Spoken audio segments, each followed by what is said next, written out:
From the moment Isabella Carter steps into the imposing mahogany-lined conference room, her world turns upside down. A single piece of paper, her father's final will, threatens to steal away her freedom, forcing her into a marriage with Damian Blackwood, the heartless millionaire whose piercing gray eyes radiate nothing but cold ambition. With time ticking down and her father's company on the brink of ruin, Isabella has no choice but to sign away her destiny. Yet beneath Damian's icy composure, a dark secret churns, promising a night of turbulence that will ignite a battle between unyielding pride and a passion neither of them could foresee. Will they find salvation in each other's arms, or will their contract seal both their fates in misery? If you're ready for a storm of heartbreak, betrayal, and the possibility of true love lurking in unexpected places, don't forget to like, share, and subscribe to stay with us through every riveting twist and turn. The tension in the Carter and Blackwood law firm conference room felt almost physical, a dense and stifling pressure that settled over every piece of polished mahogany furniture, every stack of neatly arranged legal documents, and every person present. The high-backed leather chairs, designed to exude status and comfort, seemed instead to imprison those who occupied them. Isabella Carter, her knuckles white from gripping the armrests, tried to hold on to the vestiges of composure she still possessed. She could feel the eyes of the firm's senior partners drifting toward her in wary sympathy, but she also sensed the unyielding stare of the man seated across from her, Damian Blackwood, who appeared utterly devoid of compassion. His expression was one of clinical detachment, giving nothing away save for a faint hint of amusement lurking in his stark gray eyes. On the table lay the final testament of her late father, George Carter, who had built Carter Enterprises from the ground up through sheer determination and unfailing business instincts. His unexpected passing had left a gaping hole not only in Isabella's life, but in the company's leadership. Carter Enterprises was now threatened by hostile takeovers and lawsuits on multiple fronts. The reading of her father's will made it clear that her world would be upended if she did not comply with its precise conditions. The lawyer, an older man with graying hair and half-moon spectacles that slid precariously down his nose, took a moment to clear his throat. When he finally spoke, his tone was gentle but unyielding. "Miss Carter, as stipulated in your father's will, you are to marry Mr. Damian Blackwood within 48 hours to secure your inheritance and protect Carter Enterprises from immediate liquidation." His words seemed to echo in the hush of the room, each syllable driving home the cold finality of her predicament. Isabella felt her heart pounding with a mixture of disbelief and anger.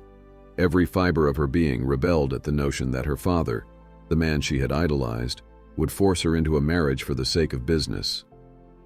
"This is outrageous," she managed through clenched teeth, shifting her gaze from the lawyer to Damian, who displayed the poise of a man entirely in control.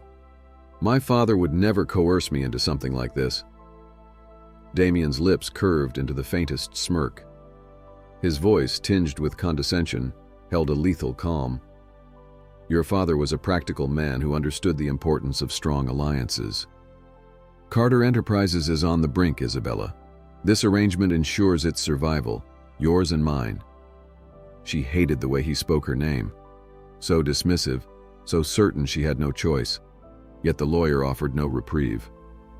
"I'm afraid the board is prepared to liquidate the company in the event you refuse, Miss Carter," he said quietly. "Your father's will is indisputable in this matter." Every muscle in Isabella's body tensed as she stared at the pen laid out on a pristine sheet of legal paper. Her mother had passed on years ago, and though Isabella had few living relatives, the employees of Carter Enterprises felt like a second family, a family she could not abandon to ruin. 1,000 thoughts raced through her head, each one colliding with the next, until at last she reached out with trembling fingers. The pen's ink felt irrevocable as she signed her name, committing herself to a future bound by the man who looked at her like a piece of merchandise. 2 days later, Isabella found herself standing in front of a towering set of ornate iron gates, heart pounding as they swung open to reveal the sprawling Blackwood estate. Constructed almost entirely from gleaming white stone, with tall, graceful arches and windows that seemed to stretch to the heavens, the mansion felt less like a home and more like a fortress. Guards in sharp black uniforms patrolled the perimeter, and a meticulously manicured garden spread out on either side of a sweeping driveway that could easily accommodate a line of limousines. As the car eased to a stop before the mansion's entrance, Isabella swallowed the lump in her throat. She was here to prepare for her wedding, scheduled to take place in less than 2 hours. The wedding, although grand, had been hastily arranged, proof that money could buy anything, even haste and extravagance. She emerged from the car with shaky legs, the chill in the late afternoon air mocking the warmth that a bride might be expected to feel. Inside, attendants bustled around a marble foyer that soared upward, crowned by a crystal chandelier reflecting fractured rainbows onto the floor. Rows of gilded frames holding paintings of stern-faced ancestors seemed to stare disapprovingly at the petite young woman who was about to become the lady of the house. Polished floors clicked under her designer heels, an unintentional gift from Damien's assistant, who had deemed her old shoes inadequate for the occasion. Everything here signaled power, old money, and unshakable authority. Steered gently but firmly by a uniformed housekeeper, Isabella was taken to a luxurious suite reserved for her bridal preparations. Hand-carved doors opened to reveal plush furnishings upholstered in cream and gold, a private balcony overlooking the estate grounds, and an imposing vanity table laden with high-end cosmetics. Bridesmaids, distant cousins, acquaintances, and even a few of Damien's socialite contacts hovered around her with practiced smiles. Yet Isabella felt utterly alone in their presence, aware that they were more interested in the spectacle than in her emotional state. Her wedding dress hung nearby, an opulent creation of silk and lace that she barely remembered choosing. She'd only had one fitting, just enough time for the seamstress to ensure the gown hugged her figure without a single wrinkle. She wondered if she looked more like a sacrificial lamb than a bride. In truth, she wished she could slip away, grab a taxi, and vanish into the anonymity of the city. But the image of Carter Enterprises' employees, of her late father's legacy, loomed in her mind like a silent admonishment. An hour later, Isabella stood in front of an ornate mirror, her face carefully made up by a professional stylist who had been summoned for the occasion. "You look exquisite, Miss Carter," the stylist said, though the compliment felt hollow. The veil, long and sheer, draped over her raven black hair, seemed to envelop her in a haze. She tried to remind herself to breathe, but the gentle grip of panic around her lungs refused to loosen. As she walked toward the mansion's enormous ballroom where the ceremony would take place, every step felt heavier than the last. She could hear the low buzz of whispered conversations, the occasional ring of laughter, the rustle of expensive gowns. And somewhere among the crowd waited the man who would seal her fate with 2 simple words: "I do." The bitter irony made her want to scream. This was supposed to be the happiest day of her life, but all she felt was trapped. When Isabella reached the entrance to the ballroom, she was greeted by an expanse of glittering lights and an atmosphere so charged with wealth and influence it nearly took her breath away. Soaring columns and high arched windows gave the space an ethereal quality, while thick arrangements of white roses, lilies, and orchids infused the air with a heady perfume. A golden aisle runner stretched from the entrance to an imposing altar at the far end, flanked by tall vases overflowing with flowers.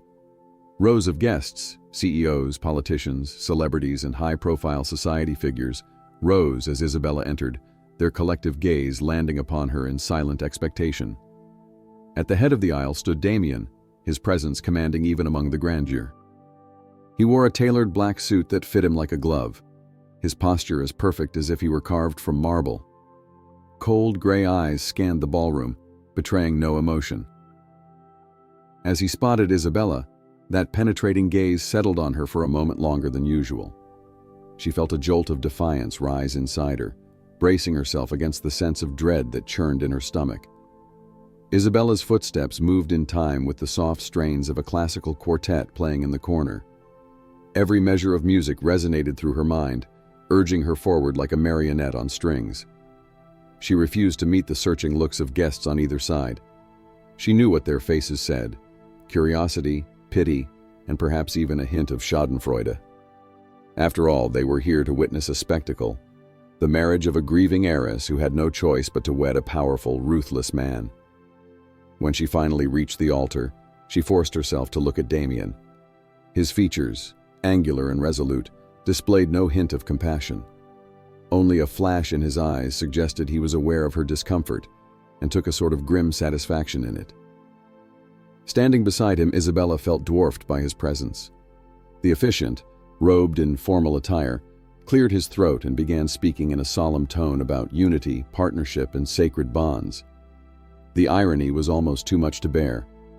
The vows came next, abrupt and lacking sentiment. "Do you, Damian Blackwood, take Isabella Carter to be your lawfully wedded wife?" The question echoed through the hush, and for a long, tense second, Damian said nothing. Then he inclined his head minutely, his voice low and steady. "I do." A hush fell over the crowd again, as if they too recognized the gravity of his simple affirmation. Then the officiant turned to Isabella. She could hear her own heartbeat roaring in her ears. "Do you, Isabella Carter, take Damian Blackwood to be your lawfully wedded husband?" Fear and outrage warred within her, but so did a sense of hopeless resignation. She had not come this far to back out. She couldn't. Her father's company, her entire sense of responsibility, demanded she proceed. With a trembling exhale, she found her voice, quieter than she liked. "I do." A smattering of applause arose, perfunctory and polite, as Damian slid a glittering ring onto her finger. The band of diamonds caught the light, flashing brilliantly like a beacon of captivity. And just like that, it was over. She was Mrs. Damian Blackwood, for better or for worse, though she suspected it would be mostly for worse. Her gaze flickered toward him, but his face remained inscrutable, leaving her no hope of comfort in this union. After the ceremony, the ballroom erupted into a blur of forced smiles and empty congratulations. Waitstaff carrying silver trays of champagne wove through the crowd, offering sparkling toasts to the newlyweds. Photographers, both professional and paparazzi, lingered at the edges, hoping for a lucrative snapshot that might grace the cover of tabloids or society pages. Isabella posed mechanically when requested, her smile never quite reaching her eyes. She could sense the gaze of acquaintances and strangers alike dissecting her every expression for signs of regret or heartbreak, almost as if they took pleasure in her obvious discomfort. Damian was a commanding figure in this setting, effortlessly maneuvering through groups of high-profile guests who wanted a moment of his attention. Investors, politicians, and business moguls flitted about him like moths around a flame, hoping for an alliance or at least a moment's recognition. Isabella observed this from a distance, sipping on a glass of champagne she neither wanted nor enjoyed. Each time Damian's eyes met hers, a chill traversed her spine, reminding her that she was as much a pawn in this world as he was a king. Strains of classical music shifted into softer melodies, and couples began to drift onto the dance floor. Isabella could not avoid the inevitable. Soon the bandleader announced the couple's first dance. Damian wasted no time walking toward her, his approach like a storm front rolling in, steady and inescapable. He extended his hand, offering her no real choice but to accept. Reluctantly, she slipped her fingers into his, feeling the subtle warmth of his skin despite the chill in her own. He led her to the center of the dance floor. A hush fell over the room as a soft waltz began. Damian's hand pressed gently at the small of her back, pulling her just close enough that no one could mistake this for anything less than a matrimonial dance, but not so close as to suggest any real intimacy. His touch was an unsettling mix of firmness and detachment, as though he were carefully maintaining an emotional barrier, even as their bodies moved in sync. Unable to bear the tense silence, Isabella spoke in a voice only he could hear. "Are you enjoying yourself, Mr. Blackwood?" she asked, her words dripping with bitterness. "Securing another asset for your empire must feel satisfying." His gray eyes flickered with mild amusement, though his smile did not soften. "You give me too much credit," he replied under his breath.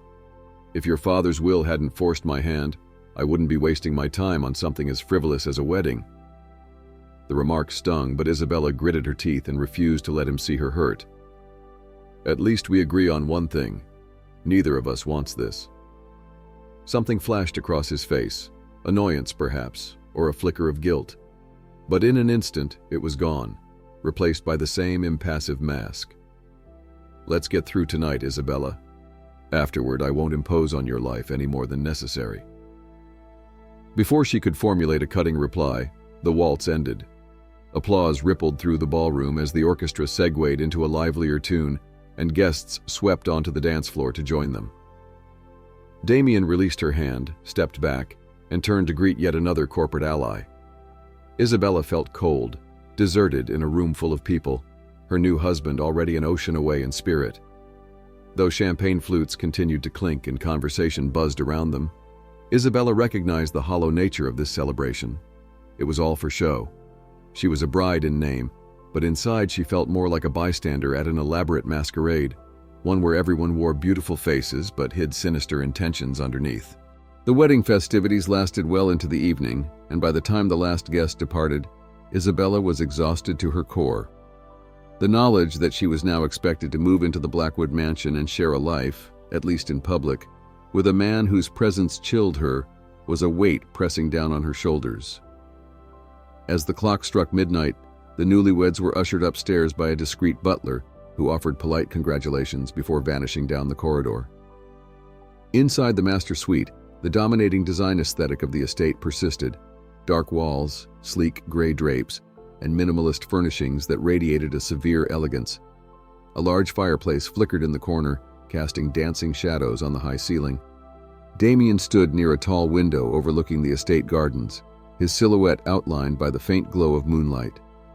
He had loosened his tie, and the top button of his crisp white shirt was undone, but otherwise he was as composed as ever. "You can take the bedroom at the end of the hall," he said, his voice calm but distant. "I had it prepared for you." Isabella's gaze shifted from him to the grand bed near the fireplace. Its plush, satin sheets and ornamental pillows did nothing to mitigate her sense of vulnerability.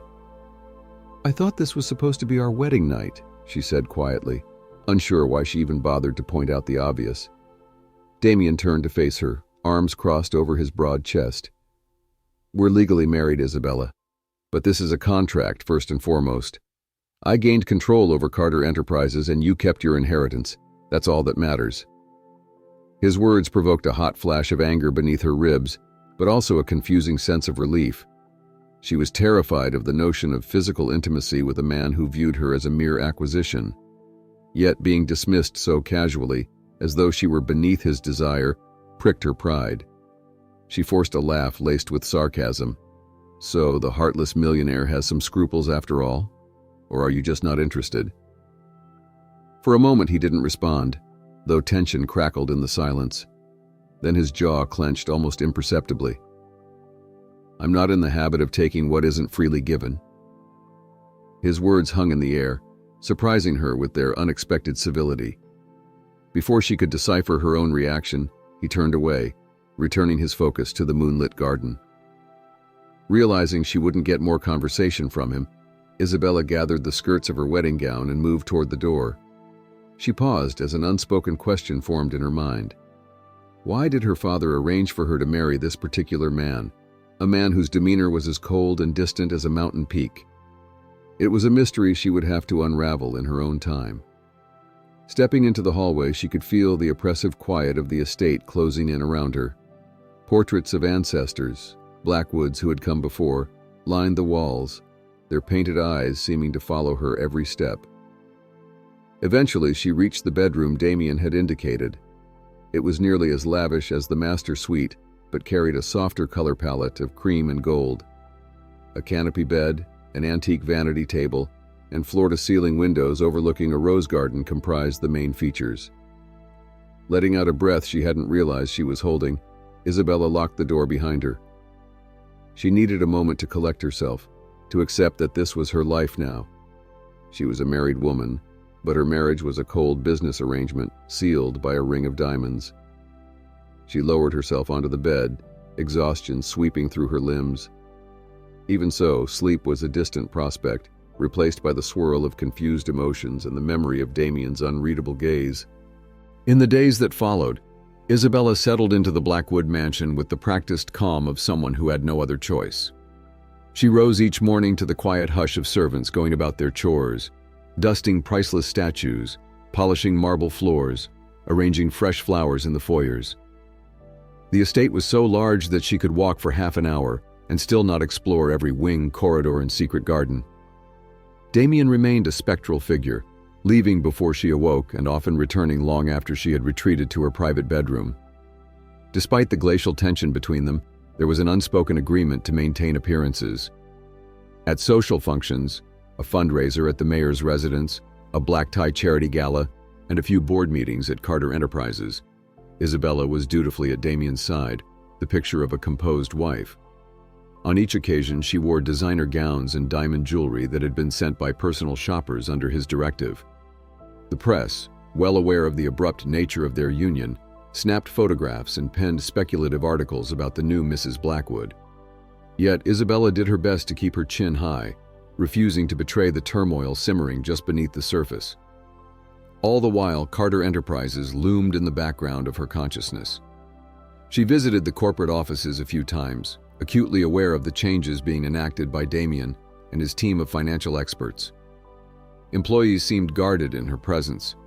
Some even looked relieved that the rumored liquidation had been halted. But she couldn't shake the feeling that she had traded her freedom for the company's survival.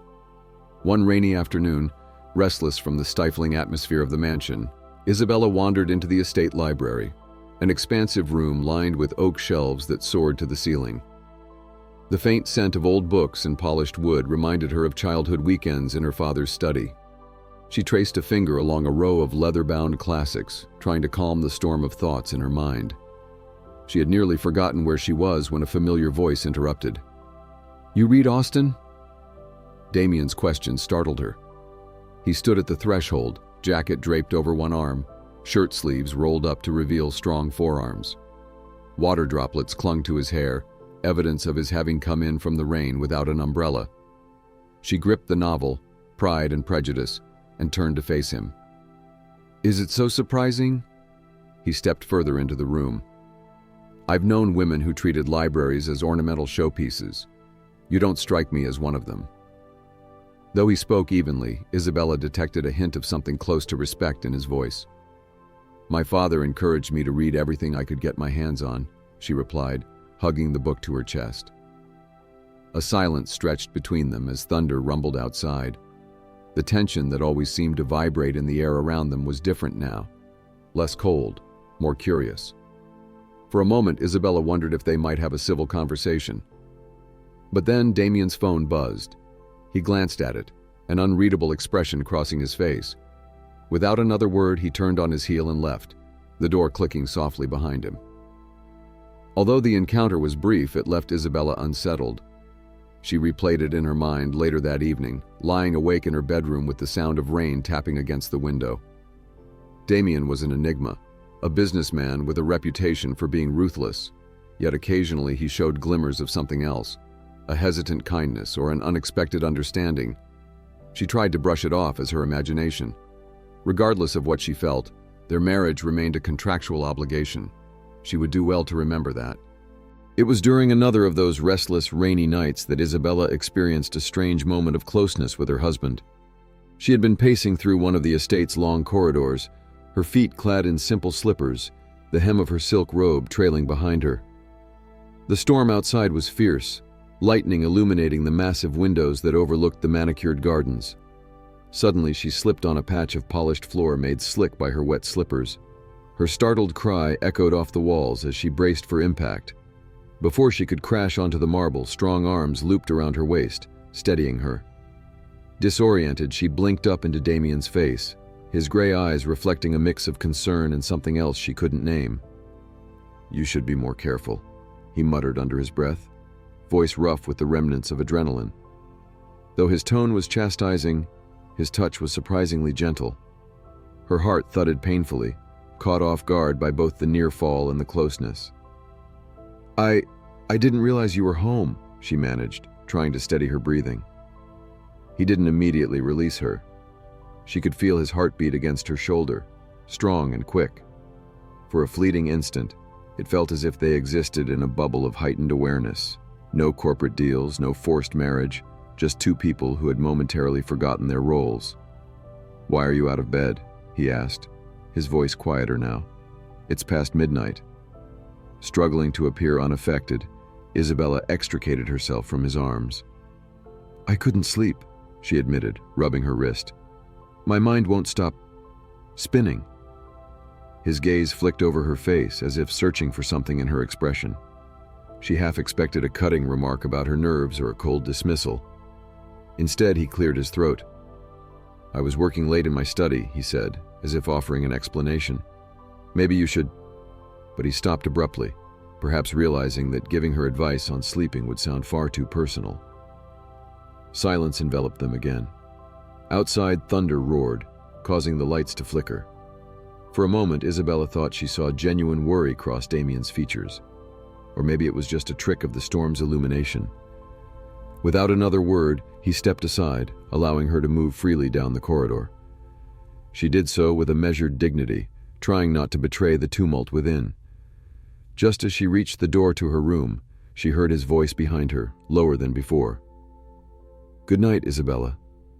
She glanced back, her pulse still unsteady. His figure was partially in shadow, the sharp lines of his cheekbones lit intermittently by flashes of lightning. "Good night," she whispered, before slipping inside her room and closing the door. It was a simple exchange, yet it left her wide awake, heart pounding long after she crawled beneath the covers. There had been something unsettlingly comforting about the way he had caught her, the way he'd looked at her with near concern. In the days to come, she would continue to question her own sense of longing and trepidation. Why did she feel more alive in those brief moments of sincerity than she ever did during their formal public events? A part of her wanted to dismiss the entire episode as a fluke, another anomaly in an arrangement that was never meant to be more than business. But in the hush of her private thoughts, she found herself wishing for more, even if it made her vulnerable. Weeks passed, and Isabella discovered that living under the same roof with Damien could feel both crowded and lonely at once. His presence was everywhere, in the urgent footsteps of staff who hurried to fulfill his directives, in the distant echoes of business calls that seeped through the grand hallways, and in the weighty hush of rooms left empty when he was away. Yet he was a phantom in her everyday life, appearing briefly, then vanishing into meetings or business trips without so much as a goodbye. Despite this routine, small moments of unease began to slip into Isabella's world. One afternoon, as she scanned the internet for news updates about Carter Enterprises, she stumbled upon a tabloid headline that made her chest tighten. Damien Blackwood spotted dining with mystery woman. Affair on the horizon? The accompanying photo showed Damien sitting in a chic city restaurant, leaning close to a statuesque brunette in a sophisticated dress. The angle of the shot and the intimacy of the body language suggested more than just a business meeting. At first, Isabella felt an uncharacteristic flush of jealousy. She reminded herself that she had no right to be envious.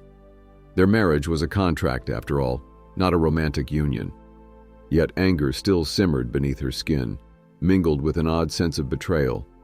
After all, she had begun, against her better judgment, to see glimpses of a man who could be more than a ruthless CEO. Had it all been an illusion? She tried to brush off the feeling, but the article's insinuations nagged at her.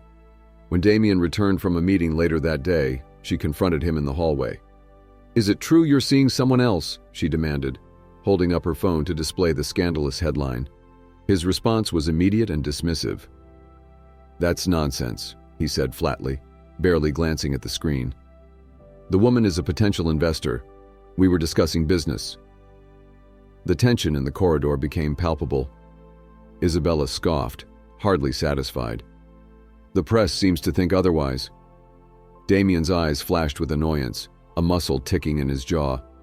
"Since when do you believe tabloid garbage? You should know better." She wanted to press him, but the conversation ended abruptly when his phone rang. Without a word, he turned away, answering it and speaking in clipped tones before disappearing into his study. Isabella stood there, her anger swelling, not merely because of the photo, but because of his refusal to engage. Their entire arrangement was fraught with unspoken tensions, and she resented being brushed aside as if her concerns were insignificant. As the days dragged on, she struggled to contain her growing resentment. Her mind flicked back to those fleeting moments of gentleness he had shown, steadied her when she slipped, spoke softly in the library. Were they just illusions woven by her own desire for something real? She found herself oscillating between frustration and forlorn hope, uncertain whether to confront him with accusations or to try to build some semblance of trust. Each night, Isabella lay awake in her separate bedroom, listening to the echo of her own heartbeat and the faint sounds of Damien's footsteps pacing somewhere in the mansion. She wondered if this was the fate she was doomed to endure, existing parallel to a man who simultaneously repelled and intrigued her, bound by a contract that promised neither warmth nor freedom. She had inherited her father's fortune, yes, but she had also inherited a life that felt increasingly like a gilded cage. The situation reached a breaking point late one evening when Isabella stumbled on yet another tabloid report featuring the same woman. This time, the speculation was even bolder, claiming that Damien and his mystery date were seen entering a private suite at a luxury hotel. The article spun a salacious narrative about clandestine liaisons and impending scandal. Although the photos were grainy and inconclusive, the implication was enough to make Isabella's stomach turn with a sick kind of dread. Unable to contain her frustration, she confronted Damien the moment he arrived home that night. The clock read well past 11, and she waited for him in the foyer, arms folded tightly across her chest. As soon as he stepped through the door, she brandished her phone with the offending article. "What is this?" Her voice trembled, betraying anger and hurt she could no longer mask. "Are you so eager to flaunt your affairs that you don't care how it looks to the world? To me?" Damien's expression hardened, his features carved in stone. He removed his coat with practiced slowness, as if to maintain control. "I don't know how many times I have to tell you," he said in a clipped tone. "There is nothing between us except business." She let out a short, bitter laugh. "Yes, that's precisely what you keep saying, about everything. Our marriage is business, your dinners with other women are business. Forgive me if I'm not feeling reassured." He advanced a step, standing close enough that Isabella could see the tension in his jaw and the tightness in his posture. "Believe what you want," he hissed, his voice dangerously low. "But don't pretend like we have the sort of relationship where I owe you an explanation." His words were a stinging slap of reality.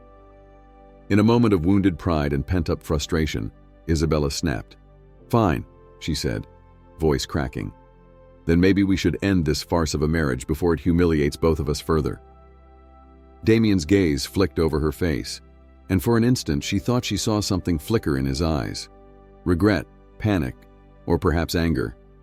But then he lifted his chin, as if rising to a challenge. "If that's what you want," he said, "I won't stop you." Her heart thudded painfully. "Really? You'll let me go just like that?" Silence wrapped around them, thick enough to strangle any hope of reconciliation. Damien exhaled sharply, running a hand through his hair. "You have your inheritance, and Carter Enterprises is no longer on the brink of dissolution. The terms of the will have been fulfilled. If you walk away now, you walk away with everything intact, except for me." His final words were delivered with a tinge of bitterness, though he tried to mask it. Isabella felt her eyes sting with tears she refused to shed. "That's enough," she whispered, turning on her heel. The sound of her footsteps echoed through the cavernous foyer as she retreated to her room. She locked the door behind her, sinking onto the bed and letting out a ragged sob she could no longer contain. She felt betrayed by a fantasy she'd never intended to nurture, the foolish notion that underneath his cold exterior lay a man capable of caring for her. Now, confronted with humiliating headlines and his apparent indifference, she could no longer ignore the truth. Damien might have glimpses of humanity, but he would never open his heart to her, and she couldn't continue living in that illusion. Next day, Isabella acted on her decision. Through a contact at a reputable law firm, one not affiliated with the Blackwoods, she arranged a meeting to file for divorce. She arrived at the lawyer's office with trembling hands and a knot in her throat, carrying documents that had been prepared in haste. The sound of the city's traffic outside felt oddly comforting, a reminder of normal life beyond the suffocating bubble of privilege she had inhabited for weeks. She wasn't sure why tears pricked at her eyes when she lifted the pen to sign the initial paperwork.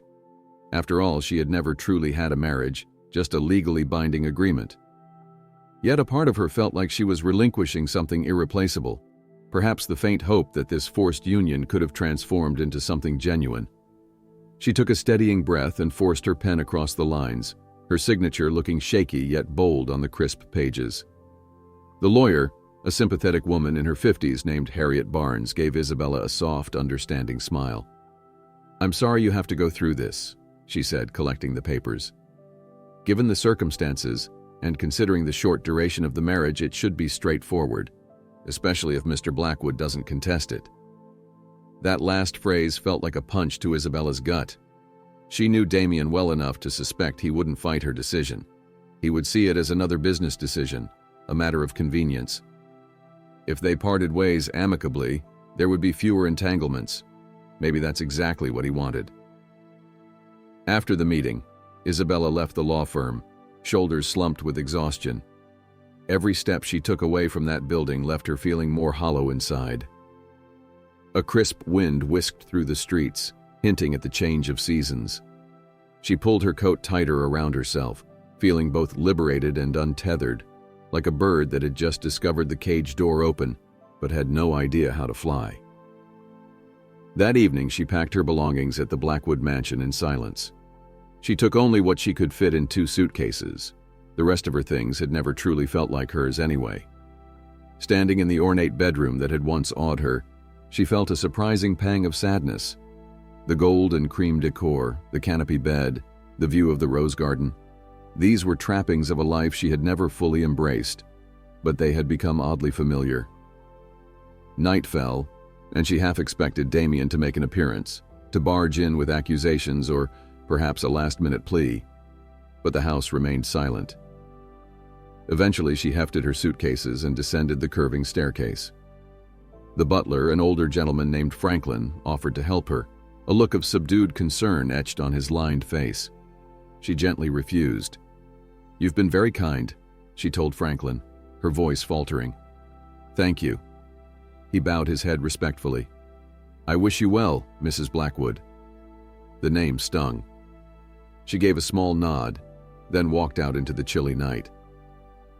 When she reached the end of the driveway, a taxi she had called earlier waited, idling with headlights cutting through the darkness. She slipped into the back seat, gave her destination, a modest hotel in the city, and felt the rush of motion as the car pulled away from the estate's looming gates. In that moment, she felt an unexpected sense of relief. Yet as she glanced back at the receding silhouette of the mansion, a hollow ache persisted beneath the relief.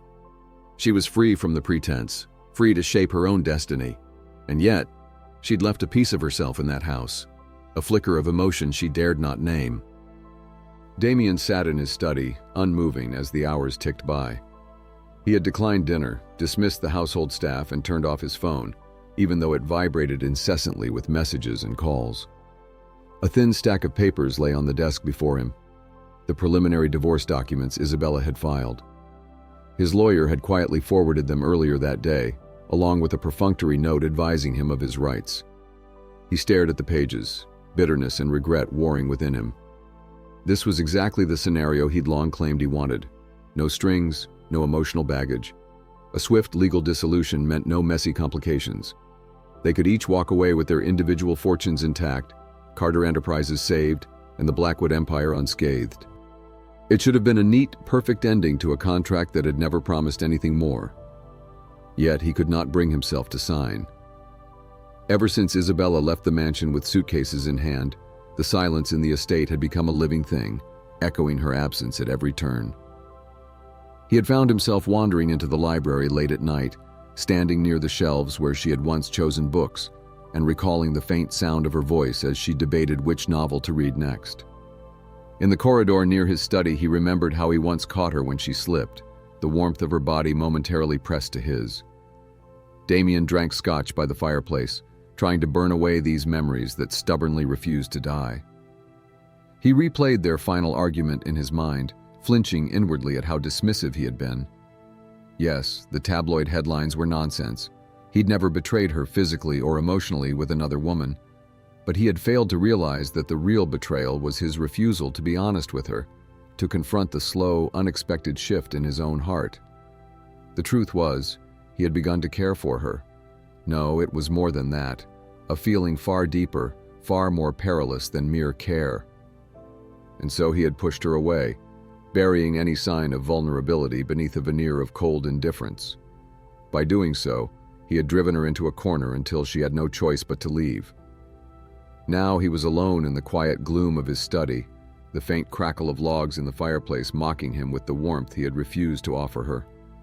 He wanted to rip the divorce papers to shreds, but he also knew he had no right to hold her hostage in a loveless marriage. An image of her tear-filled eyes haunted him, and he knew he couldn't bear to see that look on her face again. At last he stood and walked to the window. Outside, a sliver of moonlight shimmered on the estate gardens. His voice, when it finally broke the silence, was a rasp that surprised even him. What have I done? He wondered if it was truly over. Could Isabella ever forgive him for the hurt he had caused, the trust he had broken? He doubted it. Staring at the darkness beyond the glass, he realized he had only one option left, to show her what he had failed to show before. But how does one convince another person of love when everything that came before had been a lie, or at best a self-deception? He didn't have the answer yet, but he knew, with an ache that felt like grief, that he had to try. In the days that followed, Isabella moved into a small, modest apartment near the heart of the city. It was worlds away from the luxury she had grown used to, but it felt more like home because it was undeniably hers. She furnished the living room with second-hand pieces, ate simple meals at the quaint kitchen table, and found solace in the hum of traffic outside her window.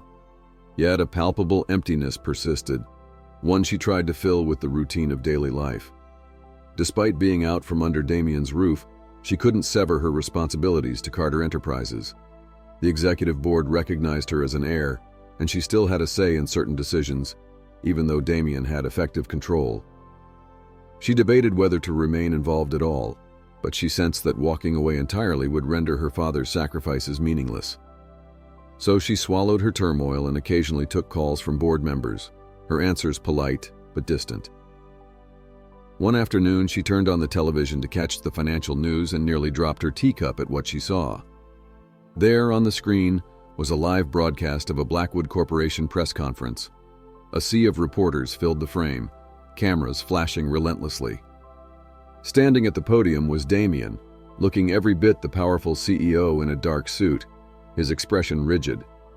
Isabella grabbed the remote, turning up the volume. "I won't be taking any business-related questions today." Damien's voice resonated through the speakers, laden with a gravity she'd rarely heard. "Because this isn't about business." A ripple of puzzled murmurs spread through the crowd of journalists.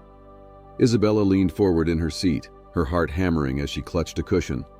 Had something catastrophic happened with the company? Damien continued, his grip tightening on the edges of the podium. "A few weeks ago, an untrue story circulated about me having an affair. I ignored it at the time, but that was a mistake, because what matters isn't what strangers think. It's what the one person I truly care about believes." He paused, appearing almost vulnerable under the scrutiny of the cameras. "To be clear, there was never another woman. There is only one woman I have ever—" His voice caught, and he exhaled sharply before continuing. "Ever loved. Her name is Isabella Carter." A gasp of shock escaped Isabella's lips. She pressed a trembling hand to her mouth, hardly believing what she was hearing. The media assembled in the room erupted into chaos, shouting questions. Damien raised a hand to silence them, his gaze resolute. "She left because I was too proud, too distant, to tell her how I feel." He clenched his jaw, his voice steeling with determination. "So I'm saying it now to everyone. Isabella, if you're watching, I need you to know. I'm sorry. And if there is any chance at all, I want you back in my life." The camera zoomed in on Damien's face, capturing the raw intensity in his eyes. "I love you," he said simply, then stepped away from the podium. He exited with no further comment, leaving the room in a flurry of reporters shouting questions that went unanswered. For a moment, Isabella could do nothing but stare at the screen, tears brimming in her eyes. The broadcast switched back to a stunned news anchor who attempted to provide commentary on Damien's unexpected revelation. But Isabella wasn't listening anymore. She switched off the TV, her breath coming in quick, shallow bursts. Damien had just laid his heart bare in the most public way possible, yet the wounds he'd caused were still fresh. Could she trust him now, or was this another business tactic? She had to decide, and she had to decide quickly, because everything inside her was urging her to forgive him. That same evening, Isabella found herself in a taxi again, heart pounding with every passing streetlight. She hadn't planned on rushing back to the Blackwood mansion. Her mind was still reeling from the press conference, which had felt equal parts surreal and terrifying. Yet, the moment she heard Damien's confession, something inside her shifted. She realized how long she had been waiting for an admission of genuine feeling, some crack in his armor that would confirm he was not the unfeeling tyrant she had convinced herself he was. The taxi pulled up to those familiar iron gates. This time, though, no sense of oppression weighed her down. She felt anxious, yes, but also a spark of hope lit within her. She stepped out, paid the driver, and stood before the massive gates. The guard recognized her and let her in without a word, as if he had been expecting her. The driveway felt longer than she remembered, each step laced with anticipation. When she reached the front entrance, she hesitated, momentarily unsure if she should knock or simply walk in. But before she could decide, the door swung open. Damien stood there, tie undone, hair slightly disheveled, as though he had been pacing for hours. Their eyes met, and for a long moment, neither spoke. He was the first to break the silence. "You came," he said, his voice subdued but laden with relief. Isabella swallowed, stepping into the foyer. The door closed behind her with an echoing thud, sealing them off from the outside world. "I saw your press conference," she said, her heart hammering in her chest. "Damien, what you did, it was..." She struggled to find the words. He reached for her hands but stopped just short of touching them. "I meant every word," he said, his eyes searching her face. "I'm sorry for everything, for pushing you away, for not telling you how I felt. I was afraid that if I admitted how much you meant to me, it would make me weak." Isabella stared at him, tears filling her eyes. She remembered how cold he had been, how dismissive. "You hurt me," she whispered, voice trembling. "It wasn't just the tabloids. It was the way you refused to let me in. I thought you'd never care about me." His expression was agonized. "I know, and I don't expect you to forgive me overnight." Slowly, he took a step closer. "But I can't let you walk away without trying to show you how much you matter." A heavy silence settled between them, thick with unspoken possibilities. In the next breath, Damien did something she never expected. He dropped to one knee, reaching into his pocket to produce a small velvet box.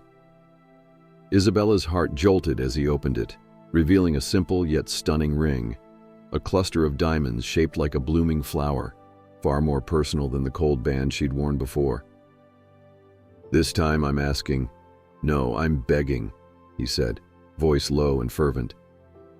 "Will you marry me because we love each other, not because of a will or a contract?" Tears spilled down Isabella's cheeks, and for a moment she could only stare at him, her emotions in a whirlwind. She remembered signing the contract that had bound them both to a loveless union. She remembered the nights she spent awake, longing for something real. And now here he was, offering her exactly that, with all the vulnerability she had once thought him incapable of. "Yes," she whispered, barely able to speak through the tightness in her throat. Then, louder, "Yes, Damien, I'll marry you." Relief flooded his features. He slid the ring onto her finger and rose to pull her into his arms. Their first genuine kiss as husband and wife, no, as two people who finally understood they belonged to each other, felt like both a beginning and an ending. A beginning of trust, of hope, of a future free from pretense, an ending of loneliness, of icy stares and forced politeness. For the first time, the Blackwood mansion felt like home. A month later, Isabella and Damien stood under a garden arch in the expansive grounds behind the Blackwood estate, surrounded by a small gathering of family and close friends. This time, their wedding was a personal affair rather than a public spectacle, reflecting their choice to renew their vows on their own terms. Soft lights were strung through the rose bushes, and the late afternoon sun cast a warm glow across the lawn. Gentle piano music floated on the air, mingling with the quiet excitement of the guests. Isabella wore a simple ivory gown, far less ostentatious than the first one. A crown of delicate blossoms rested atop her dark hair, and her cheeks glowed with genuine happiness instead of the forced composure she'd worn before. Damien, dressed in a tailored suit without the usual stiff formality, appeared more at ease than she'd ever seen him. Their vows carried a depth no contractual words could have matched. Damien went first, voice tinged with emotion. "Isabella, when we first married, I thought I had everything: power, success, influence. But I didn't realize what I truly lacked was the capacity to love, to be vulnerable. You changed that. You showed me that partnership is more than a deal. It's a matter of the heart." Tears glistened in Isabella's eyes. She had written her vows in a little leather notebook, which now trembled in her hands. She spoke carefully, each word shaped by truth. "Damien, I once believed I was sacrificing my freedom by marrying you, but in the end, I discovered that loving you set me free.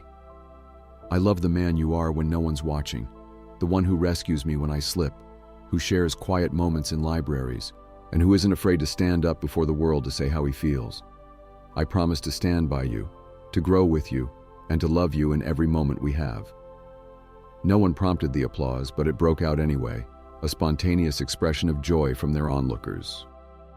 The officiant, a family friend, pronounced them husband and wife. This time, when Damien kissed her, it was the purest moment of unity either had ever felt, free from the ghosts of their past.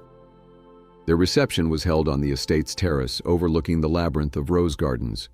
Soft jazz music played as the sun dipped below the horizon, painting the sky in hues of pink and gold. The tables were adorned with vibrant floral centerpieces instead of towering ice sculptures or extravagant crystal displays. The menu featured comfort foods, creamy pastas, roast chicken, and fresh salads, rather than the exotic delicacies catered at their first wedding. Laughter and genuine warmth buzzed in the air, replacing the stiff, businesslike atmosphere of that earlier day. Isabella's closest friend from college pulled her aside at one point, hugging her tightly. "You look so happy," she marveled.